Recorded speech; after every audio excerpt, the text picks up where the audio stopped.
Hello and welcome back to the Squirrel Heat YouTube channel. Now, this is going to be a bit more of a quicker review, obviously because I'm running out of time of actually recording stuff this evening, which is actually Monday night. Now, if you're looking for the Liverpool result, right, if you're looking for the Liverpool result, I'll put it in the link below. I just recorded it on my iPad. It wasn't worth putting graphics up, but we were shit, weren't we? We were fucking bollocks. Let's just get that out the way, just straight away. We were fucking dog shit. And that needs to change pretty damn quickly. We've got Tottenham coming up at the weekend. We've got a cup match midweek. Need to turn this round pretty damn fucking quickly. Otherwise, my table prediction before the international break, which I fucking love as well, that is going to be pretty dire in terms of what Liverpool can do. But anyway, I'm going to try and learn from the words of Jurgen Klopp and just say, let's not panic straight away. We're only 2 games into the season, and I'm trying to rationalise that in my head. But we've been here before, and we need to get consistency up. Consistency is the only way that we'll ever go anywhere. If we don't get consistency, it doesn't bear thinking about, does it? So let's move on to Friday night football. We're going back a little bit. Obviously, I started with Liverpool. Go back to Friday night football. We kick off with Man United winning 2-0 at Southampton, and Man United just looked like they could sit in third gear most of the season and do pretty well and win most games. Southampton didn't really offer any resistance to what Man United were offering. Zlatan, Pogba, guys, the whole team just played very well. Pogba was just ridiculous, though. Like, Pogba was absolutely unbelievable. Zlatan always pops up with the goals when you need him at the moment. People that doubted people that doubted Zlatan in this league, mistake, absolute mistake. Even as a Liverpool fan, as much as I would maybe want him to misperform in this league, it ain't gonna happen. It is not gonna happen. And the dream that they're looking like having, where they were having Pogba, the prodigal son, coming back and putting in one hell of a shift. If he does that all season, that's going to be ridiculous. And then you got Zlatan, who looks like he is going to be the modern day Eric Cantona for Man United. Ridiculous. And I'm not ever looking forward to my team coming up against those guys. They kick it off with a 2-0 victory there. 2 wins out of 2 so far. Fuck sake. Now let's kick it back into Saturday, and the other Manchester club, Manchester City, kick it off with a 4-1 victory there against Stoke, away at Stoke. And Man City have always kind of struggled going away a little bit. They have a bit of a thing where they can't really win it away from home sometimes. But they look pretty damn solid here. They didn't play particularly well, but you had John Stones pick up man of the match again. I think it was again. Someone said that he's picked up 2 so far, so I'm not entirely sure. They might be meaning the Champions League game as well. But he's playing well. The rest of the team's playing well. I have to say that Raheem Sterling is playing very well as well, which I don't like saying, but he always had the potential. Now he's got a coach that knows how to coach youth players, talented players. Again, could be ridiculous times because they didn't look like they were playing very well. Didn't look like they were getting out of like third, second gear and stuff like that. Once they hit top gear, unbelievable things could happen. I'm not entirely looking forward to that either. But well done to Manchester City. For fuck's sake, Hull. Now, are you really going to be doing this all season? Because this is going to be ridiculous, right? How the hell are Hull... Well, this is the fight. This is the fight. It doesn't matter how big the dog is. It's the size of the fight in the dog. Is the classic quote that everybody always says about like someone that's an underdog in everything that you go into. And at the moment, Hull are looking like that. They are the sad story of the transfer window of this summer, having Steve Bruce leave because he wasn't going to get guaranteed finances because of this takeover that's meant to be happening. And then Mike Phelan takes over as caretaker manager. Still doesn't know if he's going to get the manager's job. Might have to interview even after the results he's pulled out against Leicester and now Swansea, a pretty solid mid-table team. How? Just give the guy a job. Just give him it because he looks like he's doing a pretty damn fucking good job. Don't know what's happening with Swansea. They look always like they're going to play very well, but they normally kick the season off pretty well and then they don't.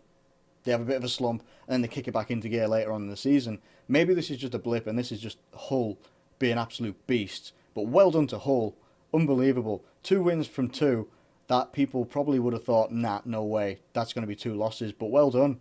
Unfucking believable. Then we have Tottenham versus Crystal Palace, and Tottenham pulled out the win in what was not the greatest match of all time to watch. You have Victor Wanyama pick up the goal for Tottenham in the 83rd minute. It took a long time for them to get their goal. And I think, to be fair, if I'm just going to have a look at some stats and stuff like that, it was pretty even most of the way of the game. Tottenham having a bit more of the possession. But, again, it's one of those. Tottenham always seem to slow burn into the season. Not necessarily anything to worry about for Tottenham at the moment. Same with Crystal Palace. They're getting Christian Benteke coming in. Good luck to the guy. Really, honestly, didn't want him to leave our club because I think he could have given us another option, which I would have used against Burnley, but we won't come on to that one again. I'm just going to leave it. I just think that he could do good things with Crystal Palace with the way that they set up, and they need someone like that as well, especially with what he used to do at Aston Villa. When he got firing under Tim Sherwood, he was immense. So good luck to him. Well done to Tottenham picking up the win. Are they going to slow burn into this season again? Could they become title challengers once again? Obviously, with the demands of the Champions League that they've got this season, not entirely sure. What do you guys think?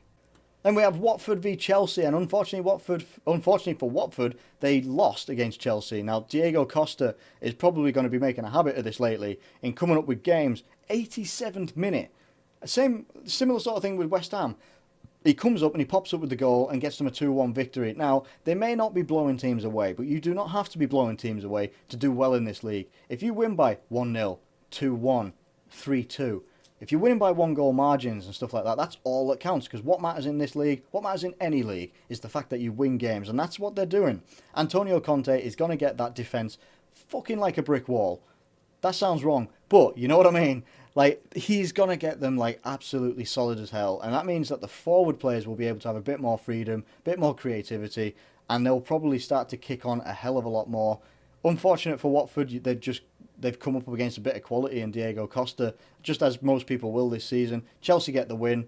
2 wins from 2. Again, looks like they're erasing their reputation that they had from last season.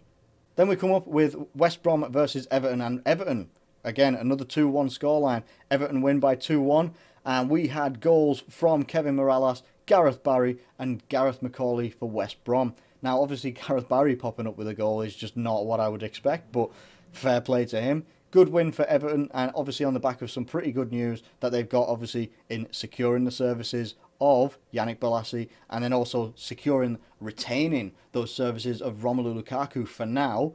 They're saying that he's wanting to stay at Everton. That's what Ronald Koeman said. Massive news for Everton, that is, because if Lukaku had left, they wouldn't have very much time to bring in a striker of that quality at this time in the window. They just would not have the time. Would they have even been able to do that?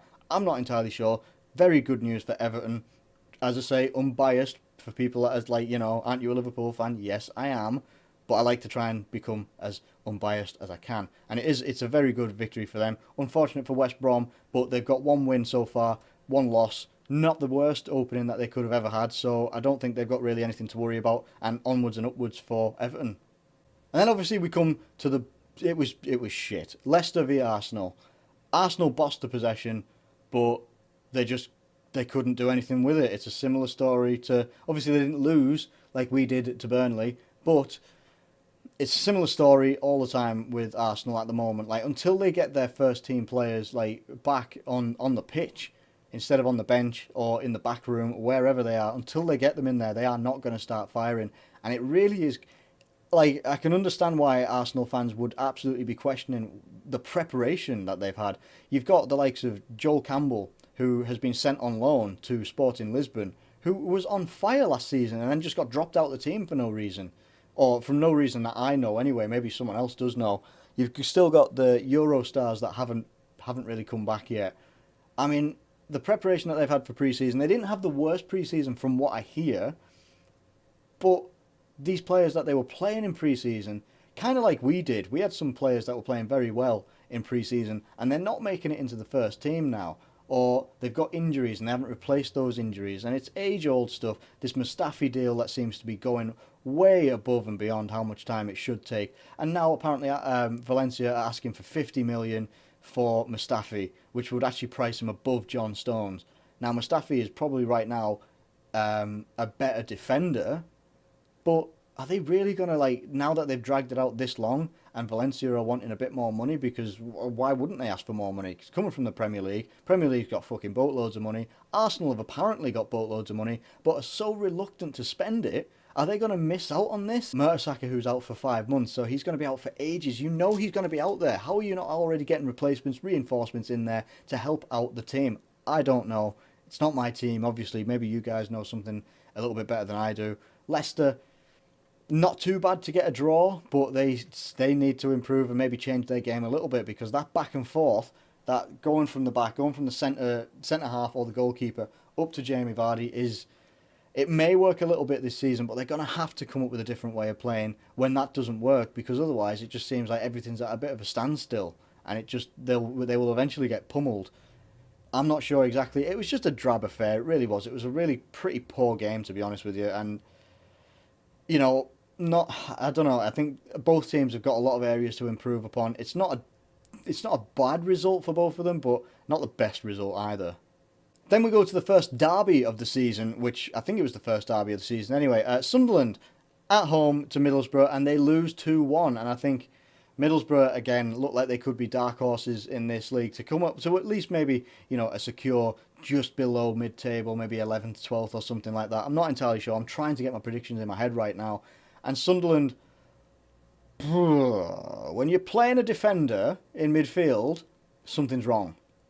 Something's wrong. And I don't know why that happened, but it didn't work. So maybe play your defenders in defence and play a midfielder in midfield. We're guilty of it as well. I'm totally not being sarcastic on Sunderland for like shit that we don't do. We do that fucking shit all the time at Liverpool. But again, it's just one of those. Nobody likes to lose a derby, but Middlesbrough just coming back up into the Premier League this season. You'd have thought that Sunderland would have had a bit of a head up on them, but no, they didn't, and they lost. So well done to Middlesbrough. Unlucky. Well, not unlucky, Sunderland. You deserve to lose, unfortunately. I'm not saying that maliciously. You didn't play well enough to win. That's all I'm saying. And finally, we come to West Ham versus Bournemouth, the final game on Sunday. And West Ham squeak it out in one of like the final minutes or 87th minute with Antonio or something like that. Pops up with the goal, and that's just what they needed. Not the best performance of all time at all. Bournemouth aren't the easiest team to play against anyway. They really aren't. Manchester United made it look easy, but you look at the talent that they have in their squad as well. Now, I'm not saying that West Ham don't have that talent, but they've got a fair few injuries at the moment. Dimi Payet's still not. I don't think he's back firing into full fitness just as of yet. Andy Carroll's out for 4 to 6 weeks. Shocker. They would have been thinking, like the fans and such like that, and the club as well, will most likely been thinking 1-0 victory, don't care, it's 3 points on the board, and that's what matters at the end of the day. Getting the points on the board when you need them, when you're not performing at your very best either, getting those points on the board as well. This could be a difficult season though for Bournemouth, because they've obviously got Jordan Ibe and Brad Smith from Liverpool as well, but the talent that they've actually brought in, not entirely sure whether they're going to replace the likes of like Matt Ritchie, who I was surprised to see depart for Newcastle, because he was very good, in my opinion, for Bournemouth. And you're not necessarily going to get a like for like in that by bringing someone like Jordan Ibe in, who I just thought Matt Ritchie for Bournemouth looked like a better player than Jordan Ibe does for Bournemouth. But obviously he'll take some time to bed in, get into their ideas and stuff like that. But could be a difficult one unless they actually bring in like maybe a few more recruits. But credit to West Ham, they're obviously, they've got 1 loss, 1 win. One of those losses, well, that loss was against Chelsea, which isn't too shabby, and it would have been a draw if it wasn't for Diego Costa. So not too bad there for West Ham, to be honest with you. That's my Premier League roundup for this week. I am enjoying making these videos. Are you guys enjoying me making these videos? Is there anything that you'd like me to cover that I am not currently covering? Please let me know in the comments below. Anything that you think that I could be doing, shouldn't be doing, or should be doing, let me know. I want to hear your comments. They're very important to me about making this channel a bit better and a bit better for you guys as well. I would like, that's what I'm here to do. I enjoy making these videos I just like making them. But if I can make some content that is a little bit better for you guys, that's what it's all about. So please, if you like this video, please like the video. That would help me out a great deal to let me know that you like it. Subscribe if you're new around here, and you'll get all the content that I make. About 4 videos a week, minimum. And then obviously I'm going to be topping that up with some gaming videos and stuff like that, which I am recording this evening, which is why I've flown through this one as quick as I can. And then obviously, yeah, like, subscribe, comment, and I will catch you later. Thanks for watching.